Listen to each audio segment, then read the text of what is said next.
Prosecretario de la Presidencia de la República, presidente de la Junta Nacional de Drogas y también presidente del Sistema Nacional de Emergencia. Hoy nos visita Diego Canepa y vamos a comenzar hablando justamente del SINAE por este temporal, este ciclón extratropical que tuvimos en las últimas horas, que si nos pusiéramos a hacer una especie de clasificación, fue el tercero más importante de los últimos años y sigue siendo, bueno, el más grave, aquel del año 2005 en la previa al 25 de agosto. Diego, buen día. Bueno, primero, ¿cómo andás? Buen día, muchas gracias por la invitación.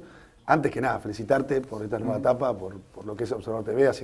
Desde que arrancaron, la verdad que han tenido un éxito muy grande, se lo comentaba a los muchachos allá afuera. Y bueno, mucha suerte en este desafío de una forma de hacer televisión diferente, ¿no? Muchas gracias, Diego. Bueno, a ver, ¿qué se puede comentar en materia informativa sobre el Sistema Nacional de Emergencia? Sabemos que evacuados de última hora no hay, pero sí hubo muchos destrozos. ¿Qué es lo que se puede informar? Bueno, en primer lugar, como que nuevamente ha funcionado muy bien todo el sistema de alertas temprano y lo que ha evolucionado Uruguay. Recordemos, tú hablabas de lo que nos pasó en el 2005 y los cambios que ha habido en estos 10 años. Reconocido a todo nivel. Recordemos que en los últimos eventos climáticos severos en febrero y en las inundaciones que tuvimos hace poco en la zona del litoral, en todo el país funciona un sistema nacional de emergencia que por primera vez tiene centros coordinadores de emergencia en cada departamento, que articulan el territorio, porque esto es importante que se sepa, todos los recursos materiales y humanos que tiene el Estado a través de toda su densidad institucional. Estamos hablando de las Fuerzas Armadas, de la Policía, de los bomberos, del Ministerio de Desarrollo Social, del Ministerio de Salud Pública, de lo que son las propias intendencias con las cuadrillas, de UTE, de Antel. Cuando sucede cualquier elemento hay una coordinación que no se ve, pero que es clave, interinstitucional, que ha permitido hoy que haya una respuesta muy rápida e inmediata ante cualquier circunstancia. En este caso hubo una alerta muy clara, hay trabajos previos, no solamente para el tema de que haya un evento climático severo como el que sucedió, con vientos muy fuertes. Tuvimos la suerte de que lo peor de la tormenta tropical fue en el océano o llegando a alguna parte del Río de la Plata. No llegó a la costa lo peor de la fuerza de ese evento extratropical que tú hablabas.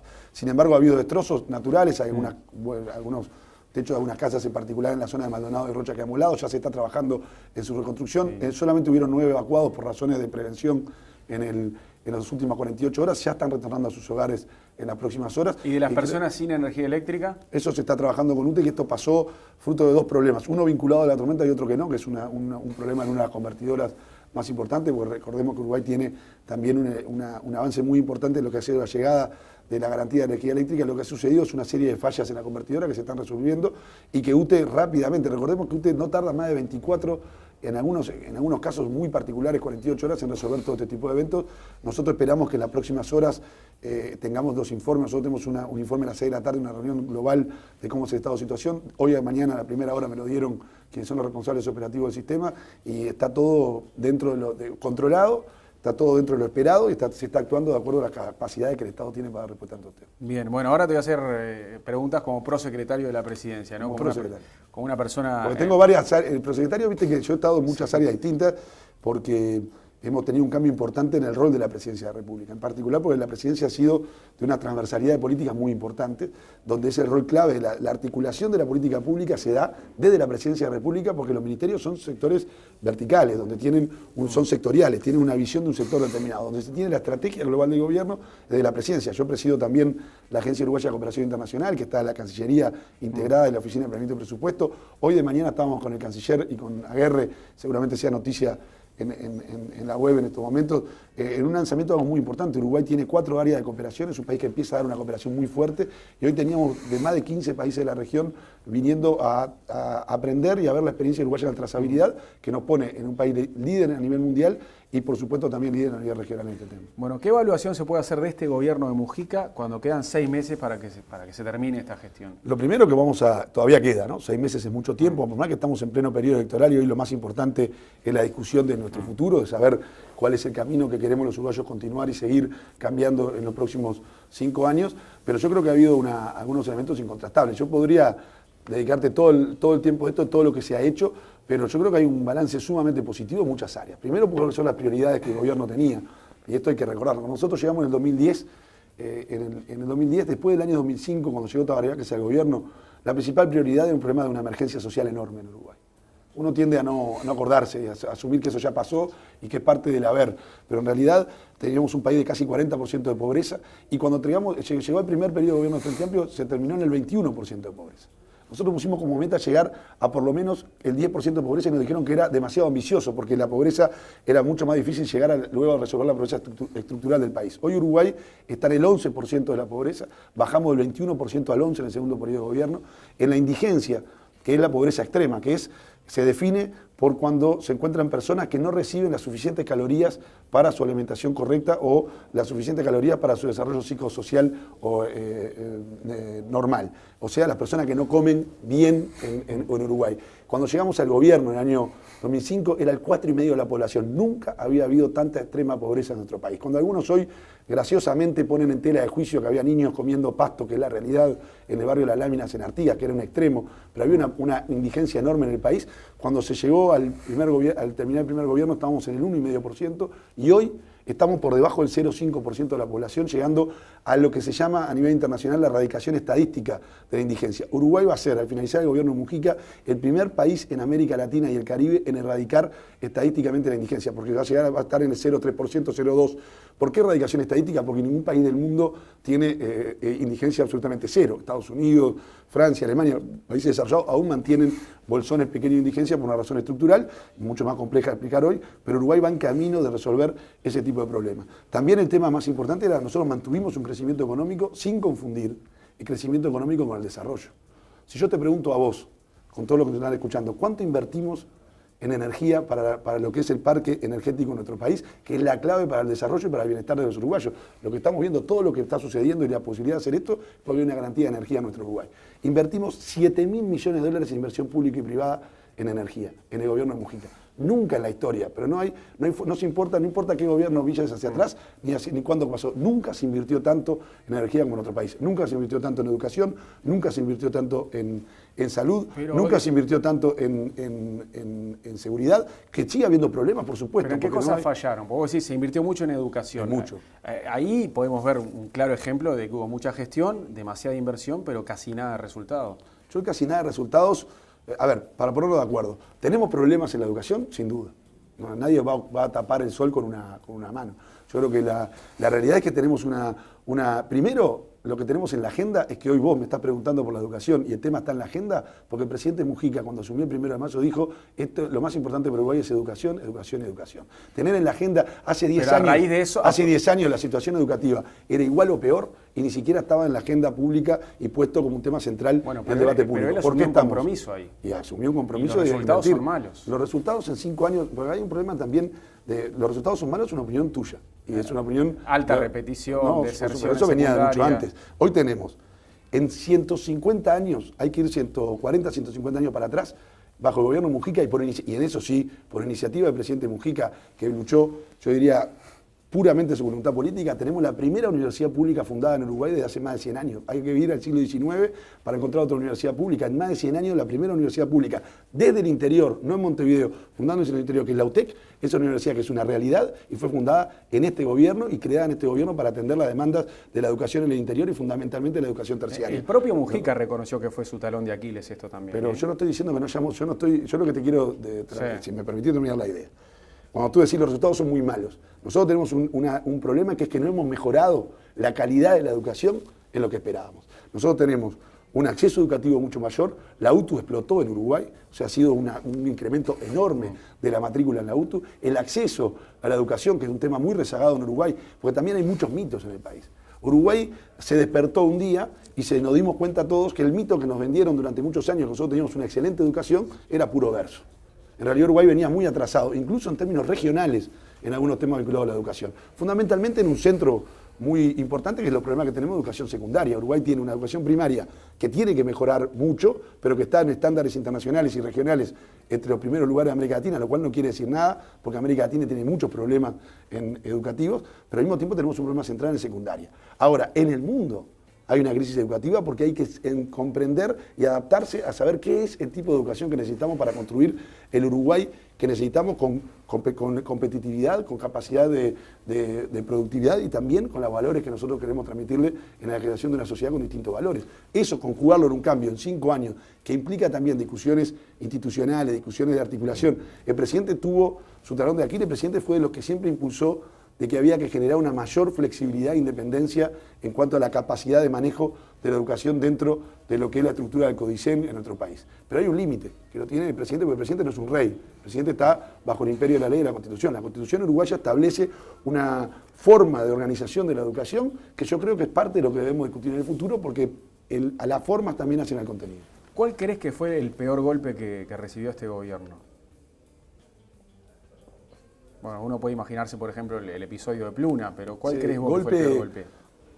Es una muy buena pregunta. Lo de Pluna fue un tema muy complicado y yo creo que no se resolvió bien en su momento por errores. En ningún momento creo que está fuera de discusión la honorabilidad y la buena fe de los compañeros que estuvieron trabajando en ese tema. Pero sin duda los resultados son los que están a la vista, no se pudo resolver correctamente. Yo creo que hubieron algunos temas. Si me hace recordar, yo creo que, por ejemplo, hoy nos olvidamos, pero hubo una tensión importante en la resolución de lo que fue el tema de la ley de caducidad, con las votaciones del Parlamento y la posición del presidente y todo. Uno se olvida de eso, pero el 2011 fue un momento muy difícil para el gobierno en cuanto a la que eran las decisiones que se estaban tomando hacia adelante. Algunos temas que realmente no se resolvieron rápidamente. Yo creo que nosotros tenemos la oportunidad de terminar, porque se ha hecho mucho en el tema ferrocarril, pero no lo que habíamos esperado en algunas de sus áreas. Y fundamentalmente, si me preguntás a mí, en el tema educativo hubo un enorme esfuerzo del presidente y de nosotros y de todo el gobierno en generar algunos cambios estructurales que se han iniciado, pero que sabemos que se van a ver en el largo plazo y que hacen que vos me sigas haciendo esta pregunta y que haya esté matrizado en la sociedad de que tenemos un problema central, lo cual es bueno, porque también es verdad que hay desafíos hacia adelante. No hay paraíso en la tierra, Mariano. No hay gobierno que resuelva todos los problemas. Se van en proceso de acumulación y de construcción. Si hoy nos podemos plantear otro problema... Y está claro que, por ejemplo, los problemas de inseguridad no los va a solucionar completamente ningún gobierno, pero son las preocupaciones de la gente, ¿viste? Pero ¿desde hace cuánto? Hace 20 años y ha ido mejorando. Uno mira... a mí me llama la atención porque es muy fácil en un minuto, ahora por suerte tenemos un rato en la televisión, pero en una política donde ahora la política se ha transformado en algo de 140 caracteres en Twitter, donde hay que expresar, lo importante es si uno tiene la capacidad de decir algo gracioso o algo punzante en 140 caracteres sin tener ningún tipo de profundidad o ningún tipo de búsqueda de la complejidad que tienen algunos temas. No ha habido nunca tanta inversión ni ha habido la dignificación de la Policía Nacional como hubo. Mirá que acá estamos hablando de un país que hay que ver lo que era el salario de la policía antes del gobierno del Frente Amplio, lo que es hoy, y lo que es hoy la policía, el ingreso de policías, cuánto gana hoy un cabo de segunda, cuánto ganaban antes, como los médicos en nuestro país, como los maestros. ¿Eso soluciona todo? No, pero da un primer piso. Si hoy podemos discutir mucho más de calidad es porque hemos empezado a resolver la dignidad básica del salario y del trabajo en la policía. Porque hay que recordar algo, no sé si tú te acordás, porque vos sos un poco más joven que yo, pero somos más o menos la misma generación. La única vez en la historia que hubo una huelga de la policía en este país, pues mirá que sindicatos hay desde que llegó el gobierno del Frente Amplio, porque antes no se les daba el derecho a organizarse a los trabajadores de la policía como trabajadores, pero hoy lo tienen. ¿Sabes cuándo fue la única vez que hubo una huelga en la historia del país de la policía? ¿Cuándo? ¿No te acordás? A ver, decime, dale. No, deberías acordarte vos. Fue durante el gobierno de Lacalle Herrera. Digo Lacalle Herrera para no se me enoje mi amigo Luis Lacalle Pou. Pero el papá de él, el padre, era gobierno del Partido Nacional y fue la única vez en la historia del país que hubo una huelga de la policía. Es famoso, muy recordada. Una huelga de la policía que arrancó el litoral y tomó todo el país.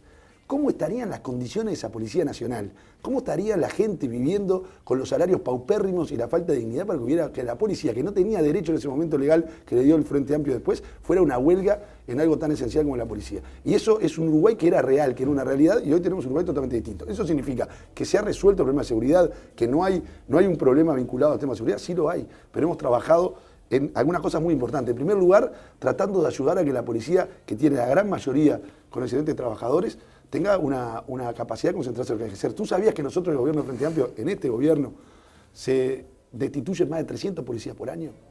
Por razones de corrupción o de mal funcionamiento. Que eso se conoció. 300 policías por año en los últimos años.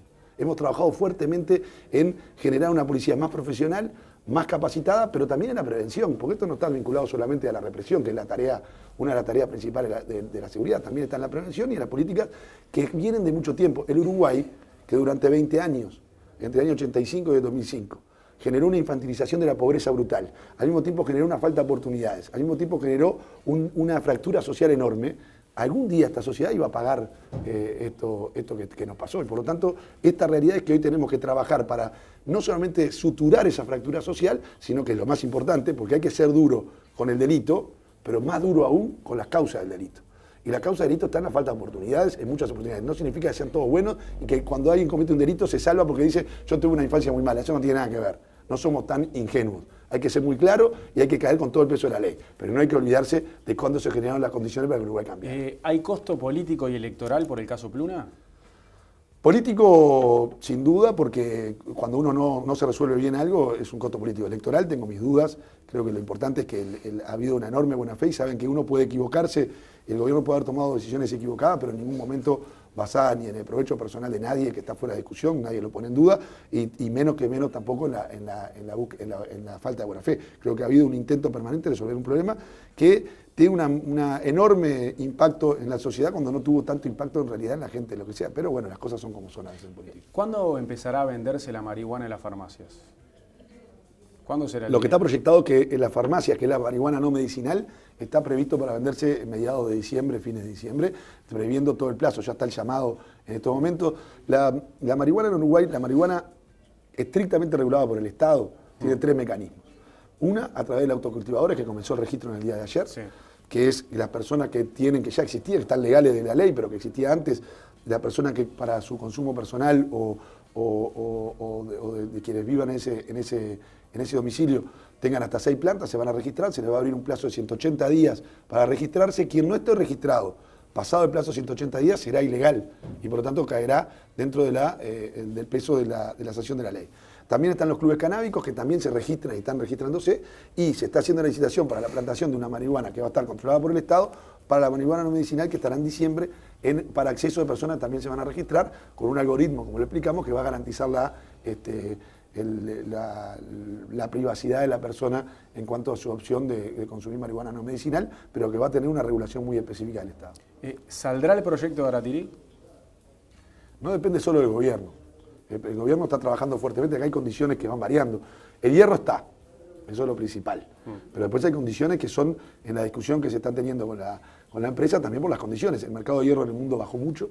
Ustedes saben que la situación de una China que está en lo que se llama a nivel internacional un aterrizaje lento o un aterrizaje suave en su economía, parece un juego de niños porque está creciendo al 7,5%, 8% y parece que es un aterrizaje. Lo que pasa es que un país que creció a tasa del 10% y se transformaron en las famosas tasas chinas de crecimiento durante más de 30 años, hoy China está yendo hacia un crecimiento un poco más moderado y está basado básicamente en un alentecimiento su capacidad de construcción de infraestructura, porque ya tiene una sobresaturación de infraestructura china y eso afecta a los minerales en el mundo. La gran mayoría de minerales en el mundo van hacia el impacto del este asiático, por lo tanto el hierro hoy está en un proceso de baja importante de su precio, que no es coyuntural, es basado en que hay una baja de demanda y un aumento de oferta, porque ha habido distintos proyectos de minas que se están desarrollando en el mundo. Eso hace que la ecuación tenga que generarse algún tipo de elemento diferente, pero yo estoy convencido que a diciembre de este año, más tardar enero, va a estar resuelto la firma del contrato. Pero está trancado.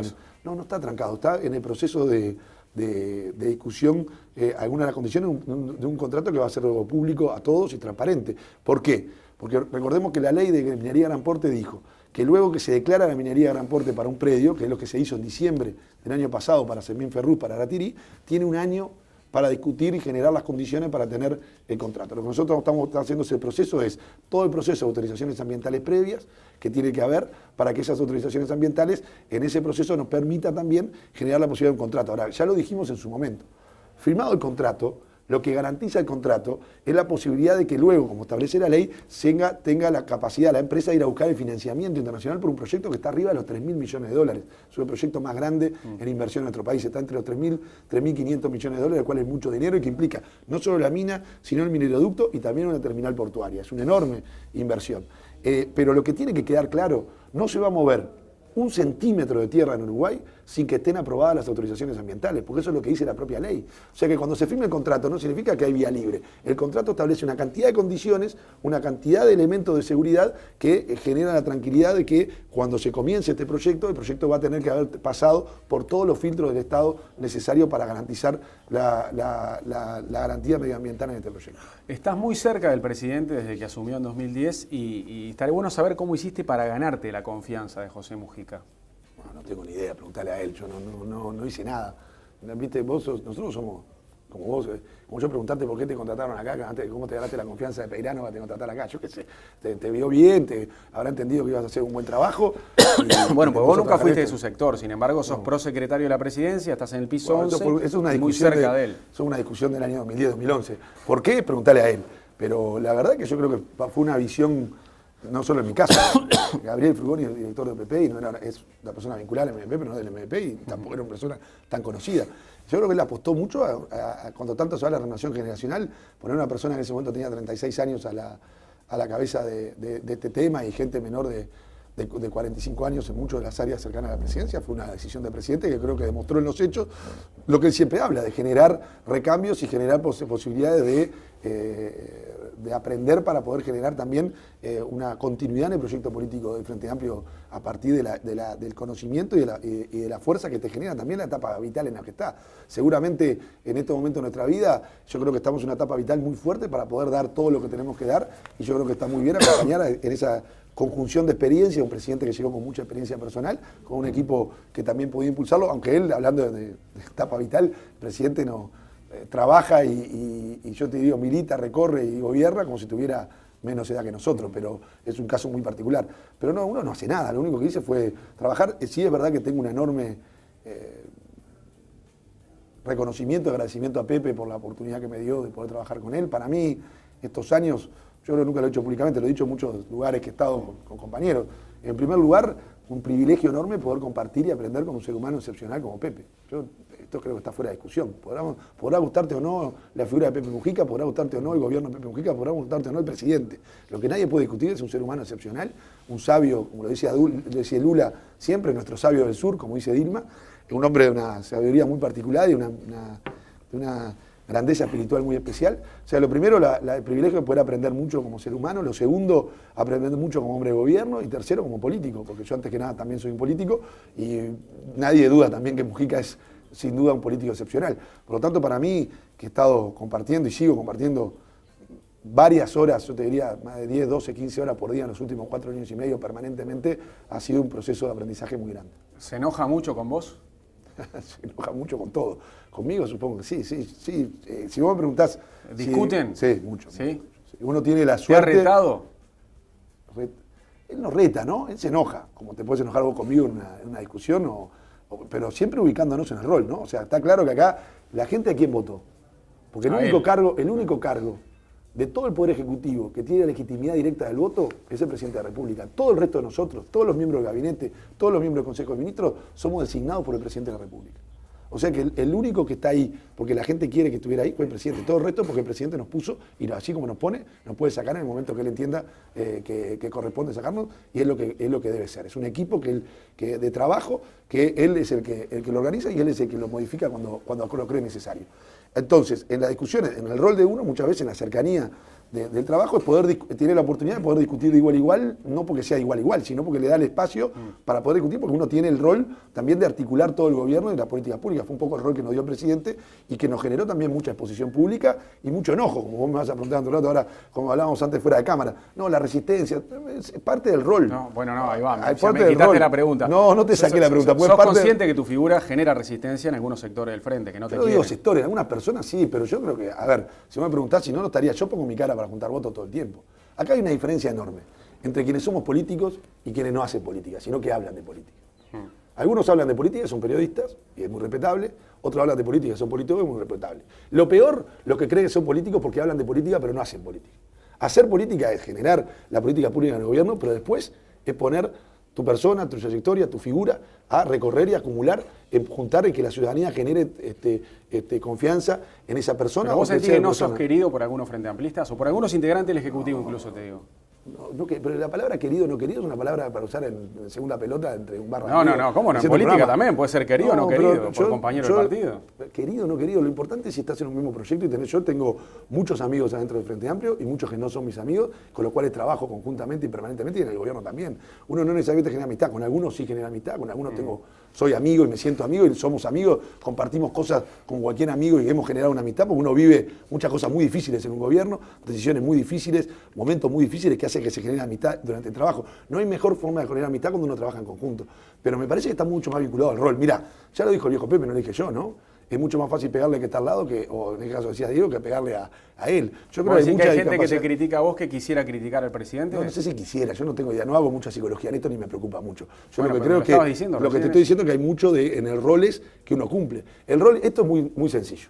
Todo lo que está bien es del presidente, todo lo que está mal es culpa de alguien y no puede ser del presidente. Por lo tanto, tiene que estar al lado. Cuando está mal también es culpa del presidente. Eso no es así, eso es muy fácil de decir en el discurso. En la forma de relacionamiento no es así, porque todo el mundo con un presidente siempre trata de generar la capacidad de generar un vínculo. Me parece que va por ahí. Te critican hasta que te gusta salir en la tele.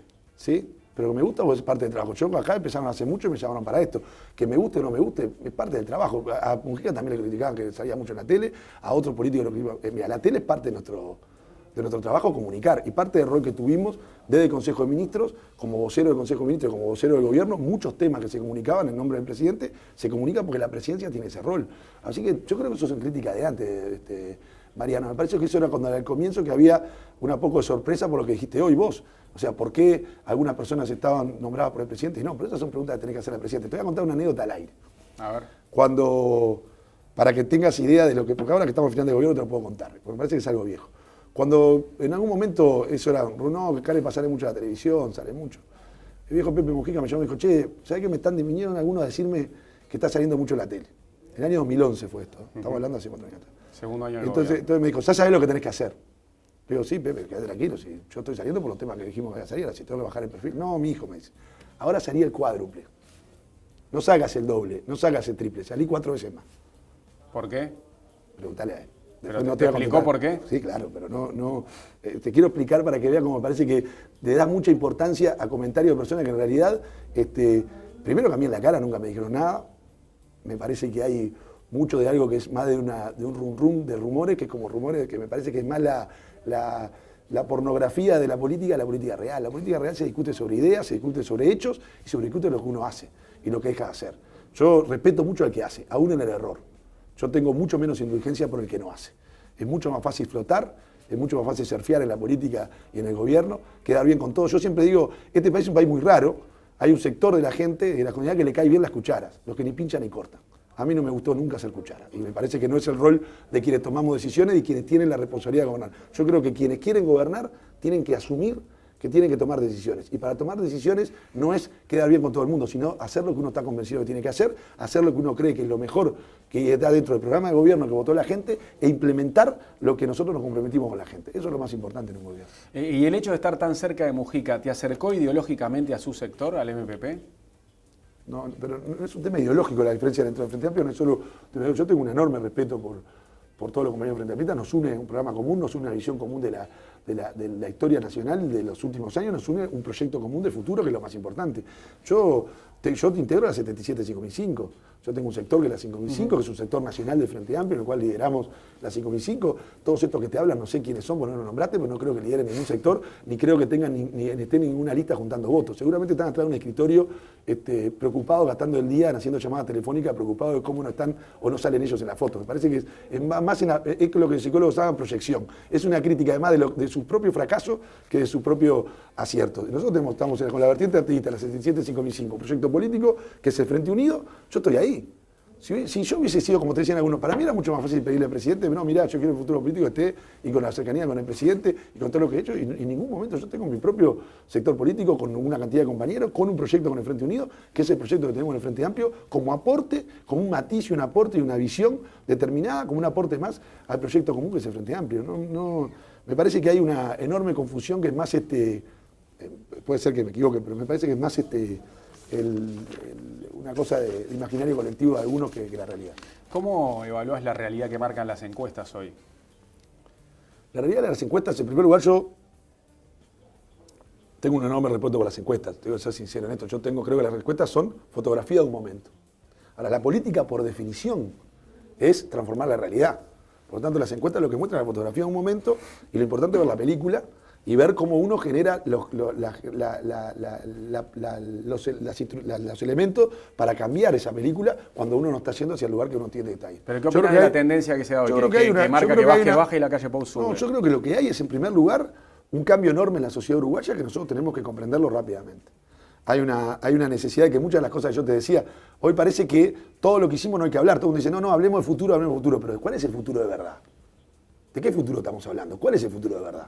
Porque hablamos de gobierno electrónico, no va a tener gobierno, vamos a hacer un evento ahora que seguramente se va a traer. Uruguay hace 10 años no existía. Hoy todo el mundo habla del tema electrónico, de gobierno electrónico que podemos hacer, gracias a lo que hizo Frente Amplio, que creó AGESIC, la Agencia para el Gobierno Electrónico, que depende también de nosotros, de la Presidencia de la República, y con planes que han logrado un cambio enorme en la estructura del Estado en los últimos 5 años. Te fuiste para AGESIC y te pregunté por las encuestas. No, pero las encuestas te estoy contando esto. Sí. Que las encuestas, lo que te estoy diciendo que hoy lo que hay es unas encuestas que lo que determina es un cambio importante en algunos sectores de la sociedad que visualizan o quieren saber básicamente qué es lo que vamos a seguir haciendo.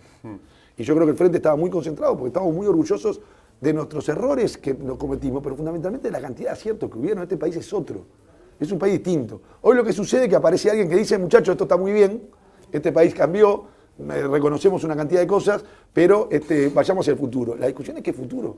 Y la discusión que tenemos que dar en los próximos días, yo estoy convencido y sé que el Frente Amplio va a ganar las elecciones y que Tabaré Vázquez va a ser el próximo presidente de la República. Pero no es el convencimiento sentado tranquilo. Hay que salir a trabajar mucho, hay que redoblar el esfuerzo y no hay que solo convencer por lo que hicimos. Es porque no hay otro proyecto político ni hay otra visión de país que no sea la del Frente Amplio. Lo que hay ahora es fotocopia de mala calidad o el original. Yo te hago una pregunta. ¿Alguien plantea cambiar? ¿Te parece tan así de que lo de la calle Pou es una fotocopia de mala calidad?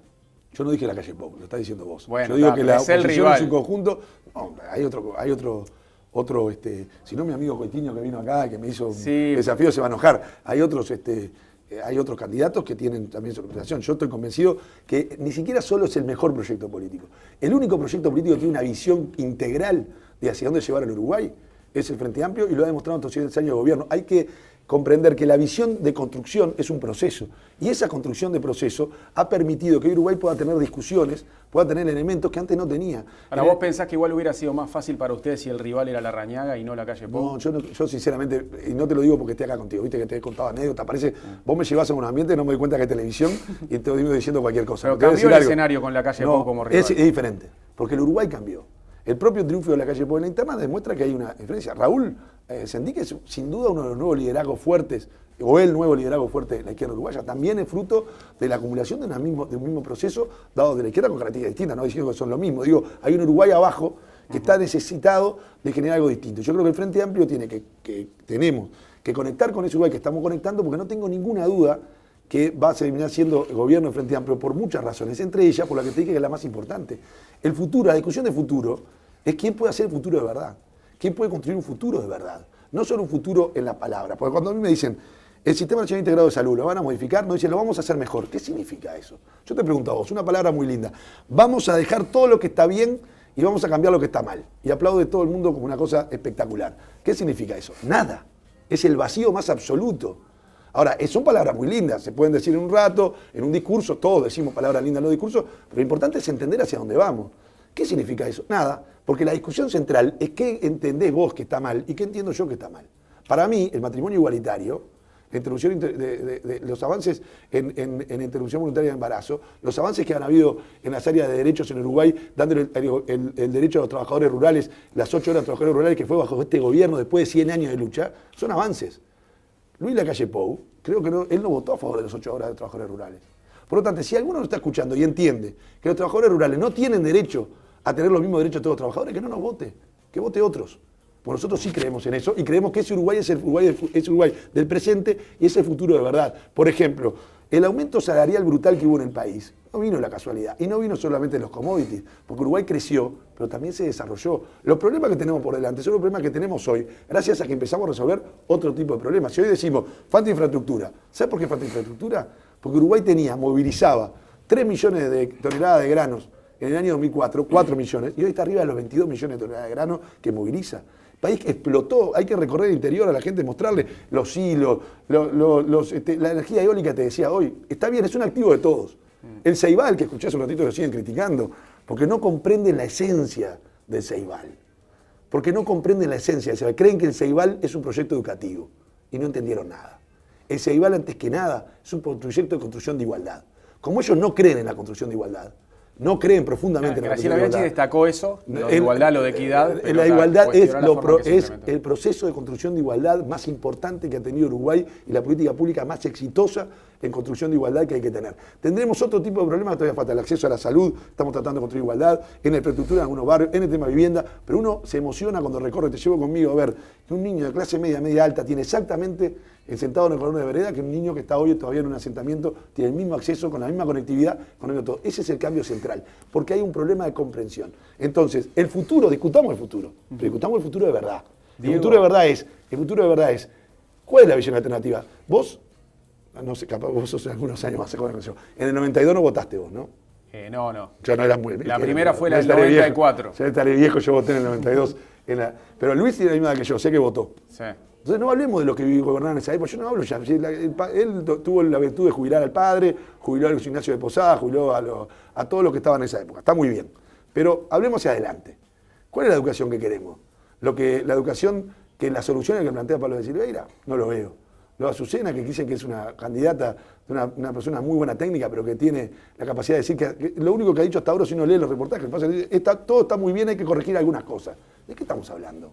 Que el rumbo central, no solo de la economía, de la política industrial, de la política comercial, de la política turística, de la política agropecuaria, ha sido un salto de calidad tan grande en Uruguay que lo importante es el rumbo, lo importante es también el ritmo que vamos a discutir y el futuro que tenemos. Y el futuro de verdad, Mariano, el futuro de verdad está solamente en un proyecto político que ha generado los cambios estructurales más importantes de los últimos 10 años. Lo otro es muy lindo, está muy bien, es parte del debate. Yo creo que tiene cosas positivas para tomar lo positivo, que es ponernos en una discusión sobre cómo hacer mejor las cosas. Pero alternativa real. O sea que hoy estamos discutiendo sobre el margen de la política. Sobre el corazón de la política no hay discusión. Diego, ¿por qué crees que Vázquez se tomó estos 5 días libres? No sé, no me preguntás. Bueno, es parte de lo que después te me enojás. La gente te empieza pero Diego, empieza la recta final de la campaña y Vázquez se toma 5 días de descanso en La Paloma. No sé si no me consta eso. ¿Estará planificando un cambio de estrategia, algo? No, a ver, yo estoy concentrado en el gobierno, estoy ayudando al Frente Amplio en mi sector, voy a ser candidato con Brenta en el sector 77-2005, dando nuestro aporte de nuestro lugar, que es trabajar en el lugar que nos corresponde para poder aportar al Frente Amplio. Yo tengo una enorme confianza en Tabaré, en Raúl Sendí, que son nuestros candidatos, una fórmula que sintetiza la unidad del Frente Amplio de manera muy clara. No hay ninguna otra fórmula que tenga la sintonía, la relación y la síntesis de posiciones. Yo me reía el otro día, porque en realidad ahora empiezan a pasarse factura o no a la baja, como las encuestas le dan a la baja. Y el propio Coitiño vino acá y dijo que lo dejaron solos en la calle. O sea que nosotros no tenemos esa discusión. Nosotros discutimos mucho porque llevamos un programa común, un programa común que nos garantiza cuál es el marco de actuación nuestro en ese Uruguay del futuro que queremos construir. ¿Te imaginás senador a partir de marzo? No, yo no me imagino nada. La verdad, lo único que me imagino es, a no ser que el presidente resuelva otra cosa, seguir trabajando, acompañando esta campaña, voy a tomar unos días. En la 5005 vas al Senado. 77-5005. Sí, bueno. La Brenta, Senado, eso, pero no, yo lo que quiero, lo más importante para yo soy en tu sector, que cuando nació tu sector era el 5005. 77-5005, vamos ahora juntos. Ahora es 77-55, pero te imaginas. Eso lo va a decir la gente, no me imagino. La verdad, no me imagino nada. Te voy a decir algo que no es un cliché, es la realidad. Yo tengo un enorme compromiso con este presidente y con este gobierno. Y he decidido que voy a continuar hasta que el presidente diga o hasta el 1 de marzo del próximo año para terminar este periodo de gobierno y aportar en el rol que nos tocó ahora. Seguramente vendrán otros compañeros y es muy bueno que haya un recambio, que haya otros compañeros que asuman responsabilidades, que tengan la posibilidad de hacer la experiencia que uno hizo. Yo voy a terminar este gobierno con 41 años con un proceso, no soy tan viejo, tengo una experiencia acumulada importante de aprendizaje, me parece que parte de cómo el lugar que tengamos que colaborar o aportar, lo veremos en el futuro. Tampoco me quema mucho la cabeza y al revés de lo que vos pensás, que yo creo que es malo lo que vos pensás, de lo que te dijeron, yo no tengo ninguna necesidad ni desesperación de estar en esto porque la vida de un político no es vivir solo en los cargos. ¿Cómo te quedó igual, No, porque vos volvés sobre el tema. No, yo vuelvo sobre el tema porque vos me mirás con cariño, no te ven, están filmándote a mí, a mi cara, pero no ven la carita de pícaro que me ponés y la sonrisita como diciendo chata de reto. Ponete carita de pícaro como para agarrarme en el tema, pero no importa. Yo lo que te termino diciendo es, mirá, yo lo que veo hoy es trabajar fuertemente para octubre, si hay noviembre, no tengo ninguna duda que va a ser Tabaré Vázquez el presidente, y después ayudar en lo que va a ser la transición hacia una nueva etapa y un nuevo gobierno. Son los próximos 5 años que van a definir, sí, muchos de los avances que hemos tenido y que vamos a ir teniendo en los próximos años. Gracias por visitarnos, Diego. No, gracias a vos y a... reportaje el más difícil de todo que tuve, para que vean. Después dicen, no me afilé. La verdad, nadie me pregunta, que no te quiere, que no te gusta, que esto, que lo otro. O sea, cuando me decían muchos amigos, y de verdad te digo, está bien. Yo creo que no me afilé porque los periodistas, no sé por qué, uno vive en contacto con periodistas toda su vida, como cualquier político, creen que un mal periodista es el que levanta centros al entrevistado. ¿No? Es un mal periodista. El buen periodista es el que le hace una pregunta y lo pone mal al otro. Yo creo que el buen periodista es el que logra lo que vos lograste. Que yo en algún momento me confundiera y pensara que no estaba, que estaba sentado contigo conversando en un boliche o en una casa tomando algo y no dándote cuenta que estabas en un ambiente donde uno se tiene que cuidar mucho más. Pero te agradezco mucho la invitación, espero que no sea la última. Bueno, como decís que me dicen que me gusta mucho venir a la televisión, esta es la televisión también del futuro, internet, la comunicación de este tipo es muy importante y aparte nosotros vivimos la comunicación. Es muy difícil en una democracia, si no hay una información y es parte del rol de la independencia de la prensa, de poder informar de manera veraz y de manera lo más objetiva posible. Yo no soy de los que creo que exista objetividad en el periodismo, porque creo que no es humano. Vos no podés, vos cuando me preguntás o cuando opinás a través de una escala de valores y una visión que tenés como persona, como Mariano López, que tiene su opinión en estos temas. Pero tenés la objetividad de preguntar más allá de tus gustos o más allá de tus opciones. Pero me parece que este camino y la comunicación y poder transmitir uno las ideas y poder decir lo que uno piensa, poder demostrar los hechos en los que se basa en lo que uno quiere hacer, porque no es solamente lo que uno dice, es también que está respaldada cada una de las cosas que nosotros queremos pensar hacia el futuro, está respaldado en lo que ya construimos.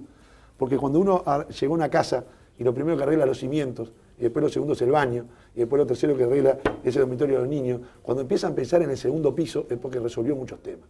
Entonces no nos confundamos. Si hoy podemos pensar en el segundo piso es porque hemos hecho un camino muy importante que tiene que continuar para seguir construyendo este camino entre todos.